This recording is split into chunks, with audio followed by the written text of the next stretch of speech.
Je me considère comme un expert sur le sujet de la grâce. Non pas parce que je la comprends mieux que quiconque. D'ailleurs, je suis très souvent désemparé quand il s'agit de l'expliquer. Mais je sais identifier la grâce quand je la vois. Je sais la reconnaître quand je l'expérimente. Normal, j'en ai eu besoin tellement de fois.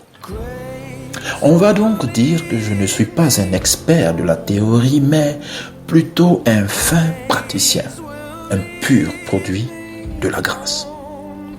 Cependant, malgré toutes ces années de gâchis et ou de besoin de ce que l'on appelle la grâce de Dieu, j'en suis encore à la question de base qui me pose toujours des difficultés.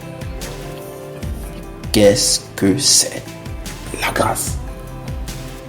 Voyez-vous, dans nos églises, nous sommes passés experts dans l'art de compliquer ce qui est on ne peut plus simple. Avant tout, disons que la grâce est une grande richesse accordée par Christ exclusivement. Oui, notez-le bien, exclusivement. Mais alors, on serait tenté de dire que la grâce n'est accordée qu'à ceux qui sont en Christ et en qui Christ est.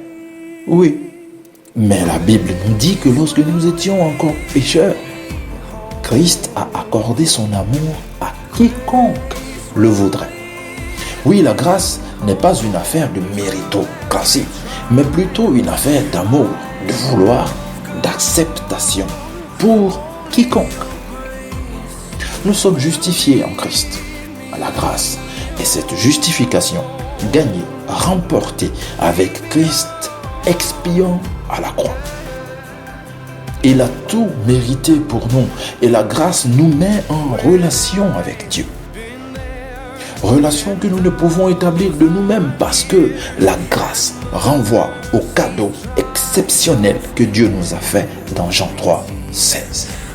Ainsi, quiconque est gracié par Christ a la responsabilité de communiquer cette grande réalité acquittant chaque entité de l'être, de sorte que tous sachent qu'en lui, toutes sortes de dettes liées au péché est effacée.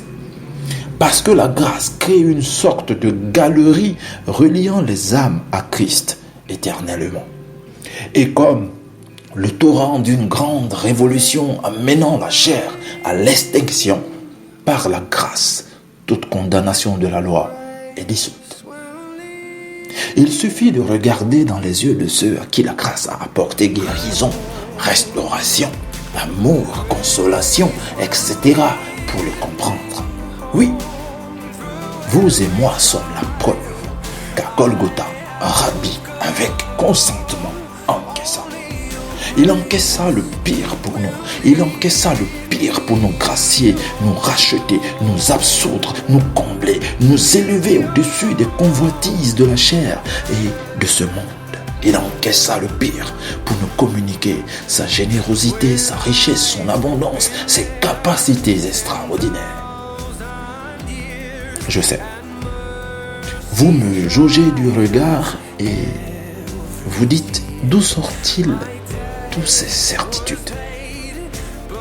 Alors je vous ramène à Galates 1, verset 15, à Romains 3, verset 24, Actes 15, verset 11, 1 Corinthiens 15, verset 10, Éphésiens 2, verset 7, et j'en passe.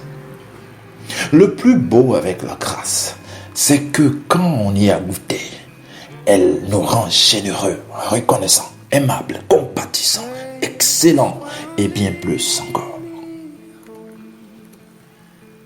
En tout état de cause, la grâce ne laisse personne indifférent. Alors je vous invite, si cela n'est pas encore fait, à écouter, à le ruminer, à apprécier, à chérir, à exprimer cette grâce. Tout cela pour que le reste du monde y goûte aussi. Voilà. La grâce est tellement de choses que les verbes et les mots ne peuvent la décrire. Je dirais alors en guise de conclusion que la grâce est la grandeur de Christ révéler abondamment à chaque enfant de Dieu. Merci et à bientôt par la grâce de notre Seigneur Jésus-Christ.